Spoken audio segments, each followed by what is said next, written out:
Elul is a month-long holiday, or holi-month, that marks the end of one Jewish year and helps to transition into the beginning of a new one. Traditionally, it is a month of introspection, contemplation, and personal growth. Untraditionally, or at least less traditionally, Elul Unbound is a digital initiative offering up a wide variety of avenues for experimenting over the course of this month. This year, Elul Unbound is a chance to on-ramp or enter into the Shmita year, the one-year observance that comes every 7 years, where we allow land to rest and reset society writ large. Sign up to join Elul Unbound's email list and learn more about all of Elul Unbound's offerings and Shmita by heading to judaismunbound.com/ELUL.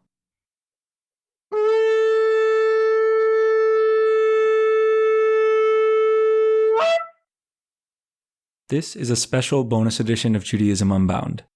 Elul, where have we landed? Welcome back, everyone. I'm Lex Rofberg. And I'm Wendie Bernstein-Lash.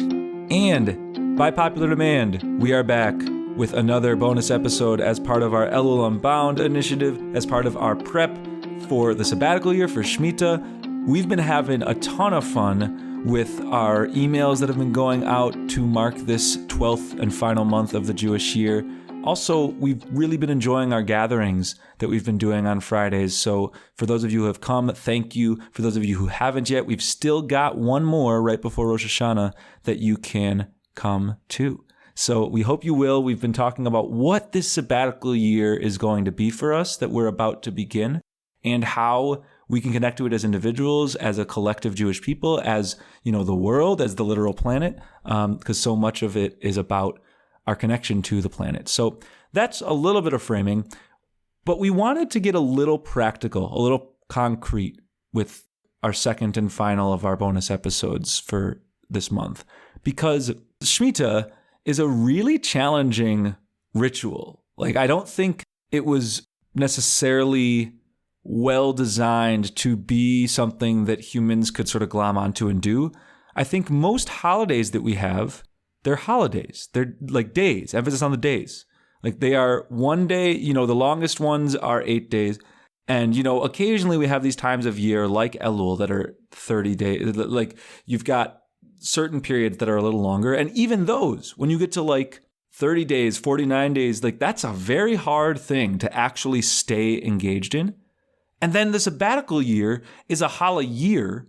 And like, what even? Like, really? That's not happening. Like, nobody is going to be able to be fully conscious of like, yes, I am committed to the well-being of our planet. I am committed to resetting our society in ways that are more just. Nobody's going to wake up every single day and every hour and like be able to maintain that sense of focus for a year. And so I wanted to start with a thought. My thought is about when you go skiing.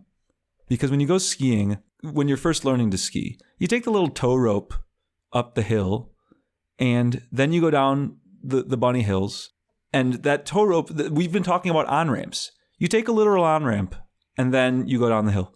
But when you go to the chairlift, which at a really nice ski slope, I mean, you're on that chairlift for like 10 minutes. I mean, if you go up a long way, it takes a while.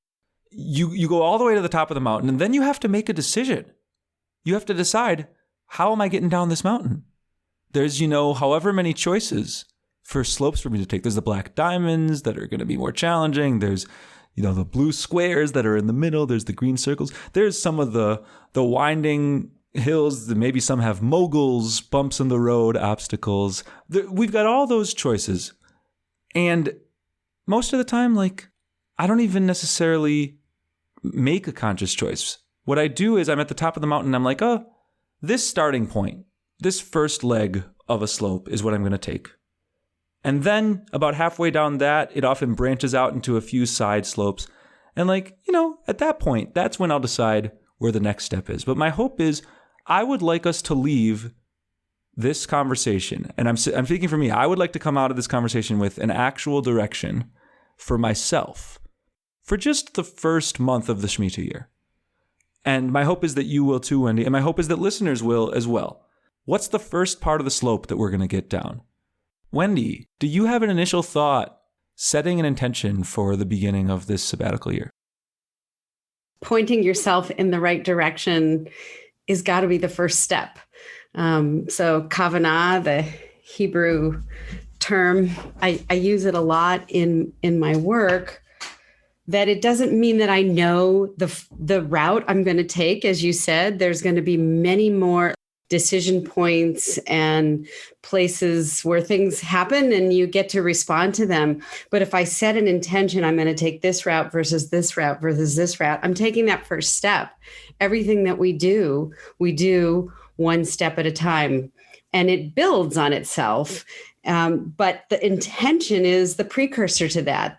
And I want to be able to know that I've got some guidelines, some rails for knowing if I'm hitting it or missing it, knowing if I'm staying true to what I've set for myself in order to have the best chance of starting on the right foot. And I love breaking it down because I agree with you. I don't think we as humans are really good at the long year plans. We do it strategically in business, and now people don't even do like 5-year business plans anymore because the world is moving so fast. You're lucky if you do a 6-month business plan. But the sense that we as human beings need to have our own little orientation and our own plan to at least set us off on the right foot. We were talking about how, this last year in the pandemic, when we all thought it was maybe a month or two that we were going to have to shelter in place. And that seemed like a lot. And everybody was really challenged by that. And yet we did it for a year. In California, we shut down earlier than other places. If somebody said on March 13th or whenever it was, you're going to have to stay home for a year, we would have all freaked out. But we knew, okay, I have to stay home now. And then I have to stay home a little bit longer. And we had our ups and downs, but we took it one step at a time. So I love the fact that we can look at this. We could use Rosh Chodesh, the beginning of each month, as a resetting of that intention. And I will also say that I think it is work, but I also think we can do what Reb Zalman used to talk about, which is we can also float. So if there's a current that is carrying us, we don't have to constantly be swimming against it. That there's something about knowing that we're doing this together, that there are other people that we can connect with that can hold us, that there are times that we actually can float, but we're still moving and the current gets to carry me. Ooh. Okay, so then we get to ask, like, what's our life jacket, or what's our person who's like holding us afloat? I did this like team building exercise not too long ago. You took alternate turns, and half the people would just strike a pose. And usually when people strike a pose, like their arm is up in the air or something, and like to hold that pose for a long time is hard because you choose like a fun pose. But the other people, each person would partner up with one person, and they would literally support their arm or their leg or whatever the pose was, so that it wasn't as hard for the person to stay in that position for an extended minute or whatever it was. And it was such a cool exercise. It harkened me back to the thing in the Torah where like Moses has to hold up his arms and he gets tired. So Aaron and Hur, this guy Hur, who's kind of a side character, but the two of them hold up his arms while there's like an Israelite battle going on. And whenever his arms are being held aloft, the battle goes well for the Israelites. And whenever the arms fall down, the Israelites get, flattened or whatever. I do think there's a metaphor there, which is that when we support one another, like physically, keeping each other afloat, that's when society does in fact work pretty well. And so I'm interested in identifying some actual life jackets, people that would serve the function of helping me stay afloat. And you've already helped me accomplish my goal for this episode, because like I am going to reach out to a few specific people who I know are also interested in the sabbatical year. And, I don't know if I want to call them accountability buddies. That's like a phrase that sometimes like, it's not just about accountability. It's about accountability, but it's also about, joyous sharing with one another and support. And I am going to, right after this conversation, reach out to them and say like, it would be an honor if both you would serve me as a supportive comrade in arms, buddy, life jacket in this year. And I'm also volunteering myself to do that for you. I have buddies, spiritual buddies that I connect with all the time. I love the idea. I'm going to set aside for myself, also have some Shmita buddies. It might be the same people that I do other things with, but the Judaism Unbound, the Elul Unbound community, I think this is something that we can do to support one another, to get up to the mountain and to come down together. I would also like to say that I hope this doesn't sound too woo-woo, but we are part of the earth. We are the outer layer of the earth, human beings. And I think that the earth needs to be part of our Shmita buddy too. And that means if you don't have access to land, go out in nature, because it's going to talk to you and it's going to support you in a way to remember that this is what you're doing it for as well. Yes, Wendie, I love that so much. Quoting Arthur Waskow, who we might have quoted before on some of our bonus episodes, but he over and over, for good reason, repeats the idea that the word Adam, the word, Adam, from Adam and Eve, is linguistically tied to the word Adama, the earth, the soil.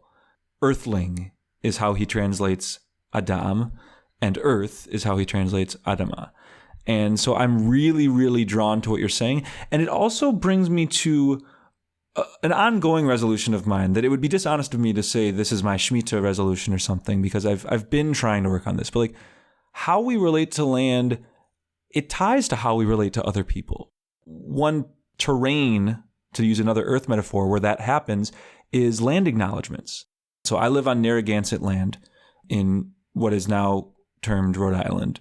And there's multiple reasons why I think it's important to name that. One is that as a person who is white and of European descent, I am part of, and it's complicated by being Jewish, but like still, I am part of a group of people that has led deeply unhealthy and even violent relationship to the original inhabitants of the land that I live on. And so being aware of that and thinking about how I and how we collectively can do repair work around that is important. Land is something we dwell on, that we're in relationship to. The idea that we own land, that's the issue. When we consider the long, rich lineage of people who have inhabited whatever land that we're on, that's about the people we're remembering and honoring, and it's also about the land, because, as you just said, the two are intertwined. I'm really interested in how we can understand the role of Shmita with respect to land and the planet in conjunction with ways that we today, especially white people today, would be thinking about our role that we've played historically in relationship and in violence towards Indigenous folks. Well, I also want to say that I am on Ramaytush Ohlone land here in Redwood City, California, and it's not trivial. I think it's really important, and I believe we already sent out some information about voluntary land taxes in one of the emails that went out. But to say a little bit about that here, it's a way to give money, because that is the currency that we are in now, to support the people whose land was taken from them where you're living. And so there are links to being able to give voluntary land taxes, maybe with Deb Haaland as our Secretary of the Interior. We might get to some place where this could be part of the taxes that people in the United States pay, but we aren't there yet. So we have to do it on a voluntary basis. And it feels like an important step to recognize we can be part of a solution. And the truth of the matter is, one of the things that I love about Judaism is, if you go back to our texts, Judaism really honors that we are stewards of the land, that we are here to take care of it, not that we're to own it. All of these festivals these holidays that we celebrate go back to our sense of we and the land we are the land is us, and what we do to the land is what we now see is what we're doing to us. Are we causing our own destruction because we have not treated the land with the same reverence as we do the other things that we've made false idols out of, such as money and capitalism. Wendie, I think that what you just brought is so important, and it's just making me reflect in Jewish life too, because I grew up in spaces where there was a kind of acknowledgement every time we gathered, but the acknowledgement was of Israeli nationalism. I grew up in spaces that began the day, and not just Israeli nationalism, but American nationalism too. I grew up, at summer camp, we would raise the flags, the American flag, the Israeli flag, and we would sing Hatikva, the Israeli national anthem. What we did not do was a land acknowledgement. It's a positive muscle to want to begin the day with a repeated affirmation of some kind of value. My issue is I don't want that value to be American nationalism or Israeli nationalism. I think that what would it be? What an amazing thing it would be if we sought to create Jewish communities, Jewish institutional spaces, Jewish non-institutional spaces, where it was just seen as a norm that we start off with a land acknowledgement. I think people see that as like some sort of radical act, but like we literally have spaces all over, schools, camps, youth groups, whatever, that have had national anthems as sort of mantras. So why not just sort of take a moment with this 7th year opportunity and say, we like the idea that we have certain things we stand for that we want to repeat every day or every week. Remembering our role in connection to the land that we inhabit and those who inhabited it long before us, that's good. That's a practical step that, I can't just snap my fingers and say that, I can say that I'm going to do that in the events I go to. I even do this on Zoom. It's actually it's an added level of meaningful when you're on Zoom and people share the different lands that they're on all around the world, because it shows how many people we are, to use the Shmita word, like indebted to, who paved the path for us to literally live on whatever land we live on. So that's a piece that's important, is to consider land acknowledgements, land taxes. But it's also a chance for us to say, like, okay, Jewish community, what values have we been enshrining in words really regularly? Are they the right ones? I'm not here to say they're all wrong. There are communities that say lovely, good things regularly. I'm part of communities that do grace after meals whenever they gather. I like that we do that. I'm not saying every single thing that Jewish communities do is bad. I think some of them deserve some checking in, and that 7th year moment is when we do it. So what are we going to do with this sabbatical year that has never been done before? So it is with a little bit of bittersweetness that, like, I say farewell to this Elul Unbound. It's not fully a goodbye, because this whole year we're going to be trying new answers to that question, because we really do believe that we need as many pathways to meaning making and sacred action that we can have. And we really want you to be part of that. So please be in touch with us. You can email us at elul, ELUL, @judaismunbound.com. And you can participate in our gatherings that are going to be happening throughout this year. We're going to continue those throughout the year. So we are going to close this out with that. This has been Judaism Unbound.